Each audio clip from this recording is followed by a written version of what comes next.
este marco, quisiera ahora retomar un elemento importante dentro de la reconciliación. La reconciliación es ese regreso al Padre. Es esa conversión, es lo que llamamos conversión. Es ir hacia un lado, es haber tomado una dirección y después hacer el camino inverso, regresar. Los judíos usaban una palabra especial cuando invitaban a la conversión los profetas. La palabra hebrea que usaban era shub. Shub significa regresa. Es la invitación a regresar al Padre. Es la invitación a volver a tomar en serio los mandamientos de Dios. Es volvernos a acercar al amor misericordioso de nuestro amado Señor. Shub, gritaban los profetas, arrepiéntanse, regresen nuevamente a Dios nuestro Señor.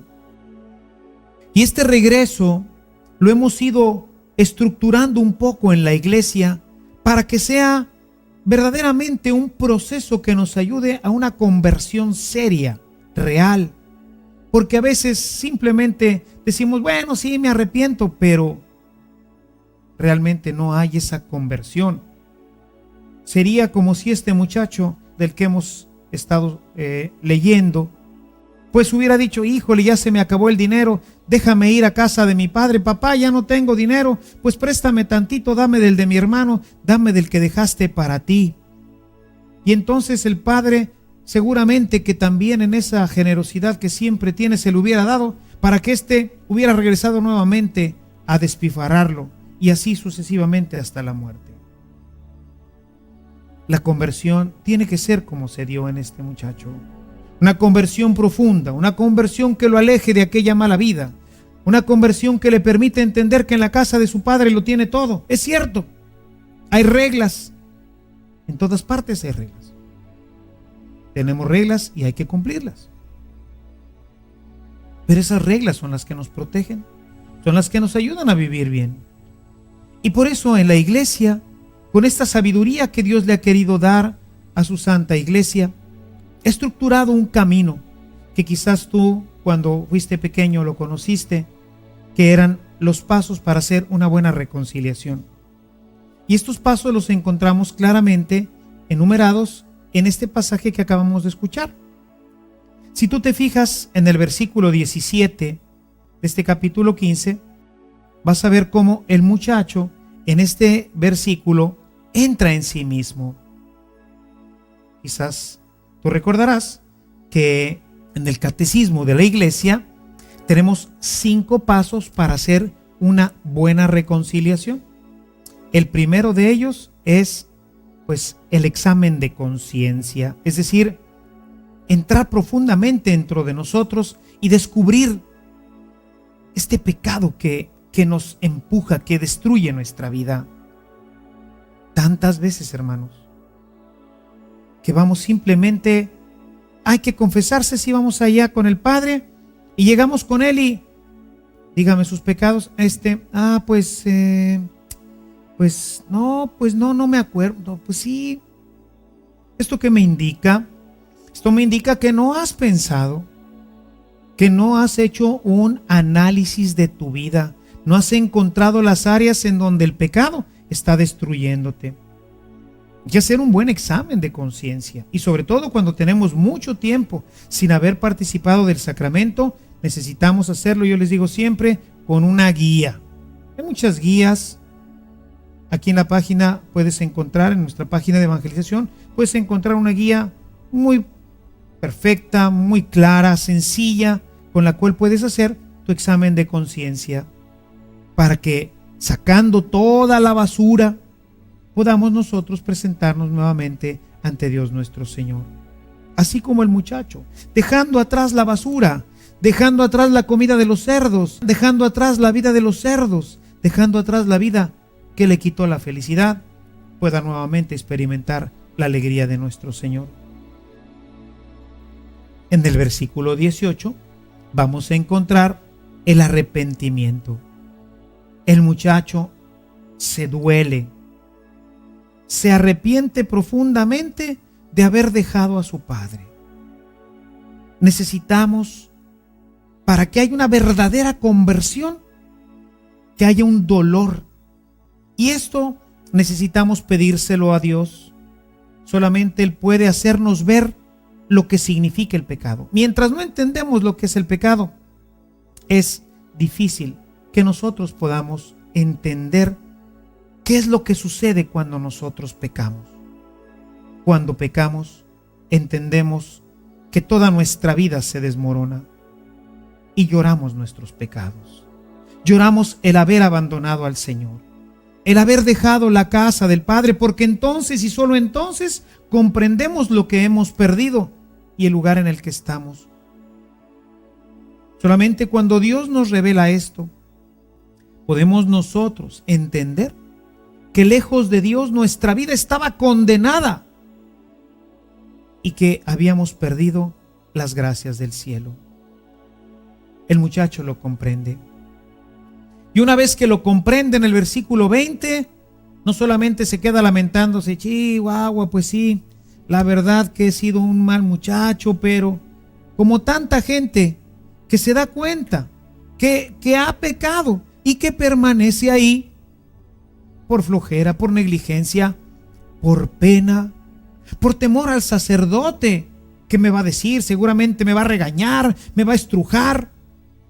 Hermanos, los sacerdotes buscamos ser esta imagen amorosa del Padre. Ciertamente que no tenemos nada que ver con Él, porque pues somos hombres y es verdad que a veces estamos cansados o tuvimos un mal día, como todos lo podemos tener, y ese día se acerca un hermano a reconciliarse y ay, Dios mío, Dios nos perdone a los sacerdotes que a veces no estamos de humor en ese momento y pues decimos alguna cosa inconveniente o estamos impacientes, tantas cosas. Pero esta no es la realidad. La realidad es que el sacramento de la reconciliación es el encuentro con el Padre amoroso. Ese Padre que te dice finalmente, vete en paz, tus pecados te son perdonados. Necesitamos este propósito de cambio. Necesitamos decidirnos. No tengamos miedo. Reemprendamos el camino a la casa de Dios. Es un camino maravilloso, es un camino gozoso, es un camino lleno de amor, es un camino lleno de paz, de alegría. Necesitamos regresar a Él. El muchacho se decide. Le da vergüenza, le da pena. He pecado contra el cielo y contra ti, pero no importa, regresaré. Esta decisión tenemos también que tomarla todos nosotros, regresar al Padre. Y una vez que hemos tomado esta decisión, habiendo hecho nuestro examen de conciencia, con el dolor de pecados que podamos todavía en nuestra inconversión completa tener, presentarnos ante aquel ministro sagrado, aquel a quien Jesucristo le dijo, a los que tú les perdones los pecados, yo también se los perdono. Y así me presento ante el sacerdote, imagen del Padre eterno, y ahí, con un corazón humillado y contrito, decirle, Padre, he pecado contra el cielo y contra ti. Y sacar ahí toda nuestra basura, toda nuestra miseria. La gente dice, ¿y si solamente tengo que arrepentirme? ¿Por qué tengo que platicarle todos mis pecados? Porque tiene un efecto humano, psicológico. Porque tiene un efecto fundamental para que el sacerdote te pueda dirigir, para que te pueda aconsejar y acompañar. El sacerdote es el médico de las almas. De la misma forma que Jesús fue el médico de todos esos hermanos que se acercaron a Él, así el sacerdote buscará con una buena penitencia encontrar la medicina adecuada para que tú te sanes. Pero imagínate que tú vas a ver al médico y el médico te pregunta, bueno, ¿y qué le duele? Oh, pues pues tengo dolor, he tenido dolor. Sí, pero ¿dónde le duele? No, pues sí, como que me duele, es así como que un dolor, como que en el cuerpo. Será muy difícil que te pueda diagnosticar. El pecado, mi querido hermano, es una enfermedad que destruye nuestra vida. Y por eso llamamos que hay pecados mortales y pecados veniales, porque es verdaderamente una enfermedad. Una enfermedad que nos puede llevar hasta la muerte.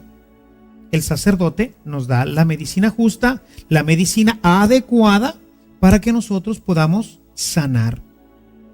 Tú te presentas con él, sacas toda tu basura, todas las áreas en donde eres débil, y el sacerdote seguramente con el paso del tiempo irá encontrando la medicina justa que te ayudará a tener una vida plena, a tener una vida fuera del pecado. El sacerdote entonces ahora, una vez que ha visto tu pecado, te da una penitencia que es una medicina. Y bueno, pues hay que tomársela, Hay que tomarse la medicina. Hay gente que de repente dice, pues no cumplí mi penitencia. Imagínate que fuiste al doctor, te dijo que te tomaras un tónico, pero no que te lo quisiste tomar porque sabía muy feo. Pues sigues enfermo. Hay algunas penitencias difíciles, porque hay pecados muy graves, muy enquistados en el alma, que necesitan penitencias duras y fuertes. Por eso necesitamos buscar un buen sacerdote. Un sacerdote justo, estricto, que te ayude como un buen médico lo hace. Un buen médico no te da por su lado y no te dice, bueno, sí, pues sí estás con un cancercillo ahí, pero está chavito, está chiquito el cáncer, no te preocupes, te vas a curar. No. Te dice, Señor, usted tiene cáncer, es una enfermedad grave, pero tiene solución. Va a tener que someterse a todas estas radiaciones y a todos estos procedimientos. Oiga, ¿y me va a doler? Pues sí, se le va a caer el pelo y bueno, muchas cosas. Pero finalmente vas a sanar. Cuando nosotros realizamos esta obra completa como lo hace el muchacho, nuestra vida se encamina a la vida de la gracia, se encamina a la vida de la plenitud. Y entonces, recuperada la gracia, me puedo empezar a acercar continuamente, frecuentemente, al sacramento de la Eucaristía para tener vida y para tenerla en abundancia. Quisiera, antes de terminar nuestra reunión, hablar brevemente sobre los pecados. Porque a veces la gente piensa que todos son iguales y no. Tenemos pecados que llamamos mortales y pecados que llamamos veniales. Para que se dé un pecado mortal, tiene que haber pleno conocimiento. Es decir, que tú sepas, estés consciente, pleno consentimiento, o sea, que tú digas, sí sé que está mal y como quiera lo voy a hacer, y que haya materia grave. Que esto de la materia grave pues tiene sus dificultades, porque pues para uno puede no ser grave una cosa. Eso dependerá de cómo están formadas nuestras conciencias.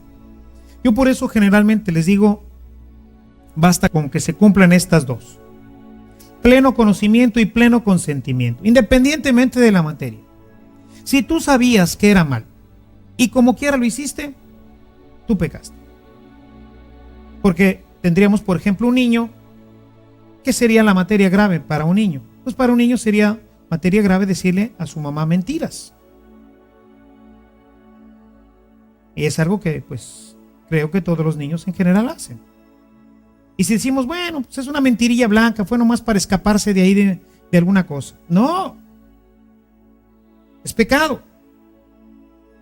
Y si lo hiciste con pleno conocimiento y con pleno consentimiento, es pecado grave. Te aparta de Dios, rompe el pecado mortal, rompe tu relación con Dios y necesitas reconciliación sacramental. Pero hay otros pecados que no hicimos con pleno conocimiento o con pleno consentimiento. Y te pongo un ejemplo.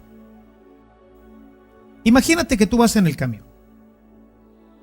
De repente vas parado en el camión y de repente el camión enfrena y ¡bum! Ahí van toda la gente hacia adelante y una pobre señora aquí que venía junto a ti, ¿verdad? Una señora de esas que nunca faltan los camiones, así gordita, que traía por aquí unos paquetes y pues no tiene con qué agarrarse bien y ¡pum! Se te va encima y te tira Y claro que en ese momento tú te enojas y te molestas porque la señora te cayó encima.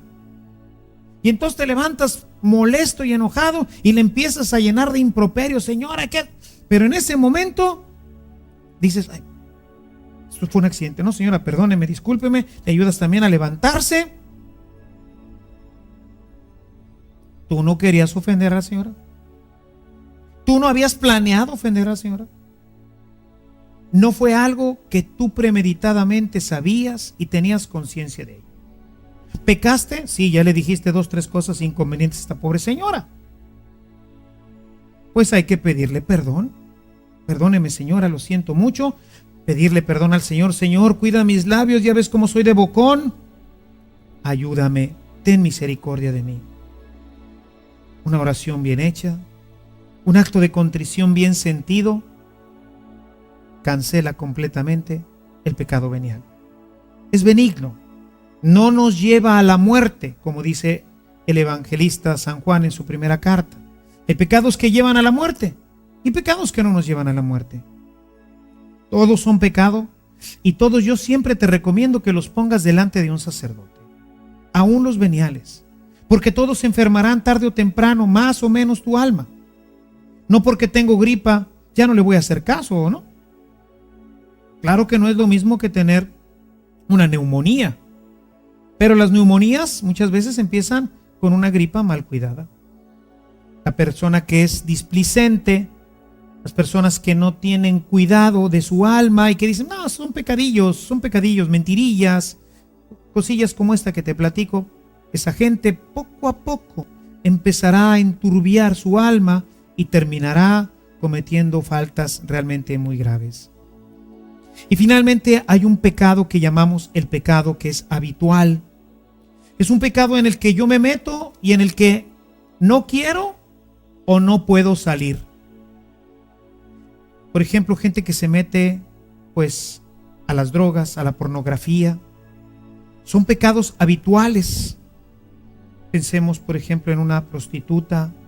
Pensemos en gente que se mete verdaderamente al pecado, que sabe que es pecado, pero que lo utiliza para vivir. Vendedores de droga, vendedores de alcohol.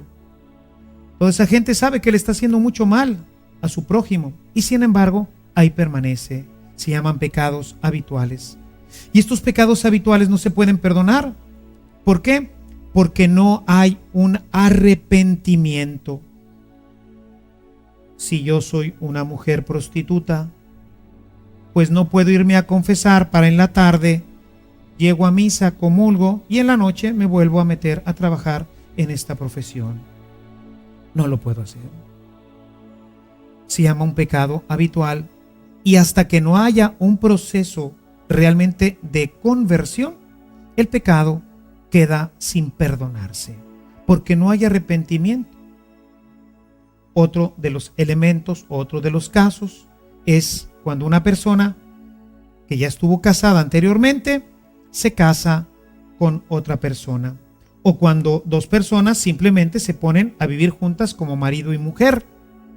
Sabemos que el Señor pues nos dejó un sacramento para esta unión. Y si no lo tienen, estas personas estarían viviendo en adulterio. Y pues no me puedo yo arrepentir de vivir con esta persona, pues porque muchas veces ya es la madre de mis hijos, pues porque ya no tengo pues hacia dónde irme. Eso se llaman pecados habituales. Y estos pecados necesitas tratarlos con un sacerdote y ver la forma de caminar junto con él para poder ir saliendo poco a poco del pecado hasta que logremos ponernos en la gracia. Las personas que viven en una situación irregular, la iglesia tiene también caminos para ayudarles a llegar nuevamente a la gracia.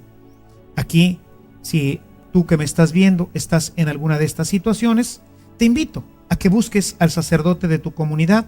Seguramente él, si tú eres honesto, si tú te abres completamente, si tú estás buscando regresar a la vida de la gracia, si tú quieres tener vida y tenerla en abundancia, el sacerdote te ayudará a poderla tener, a regresar a ella. Y bien, pues de esta manera, mis amados hermanos, terminamos nuestra reunión en esta ocasión. Ojalá y todo esto nos ayude a entender un poquito más este tema de la reconciliación que Dios ha querido que nosotros podamos vivir para que podamos tener vida y la tengamos en abundancia. Que el Señor te bendiga, que la Virgen te acompañe y nos vemos en nuestra próxima reunión.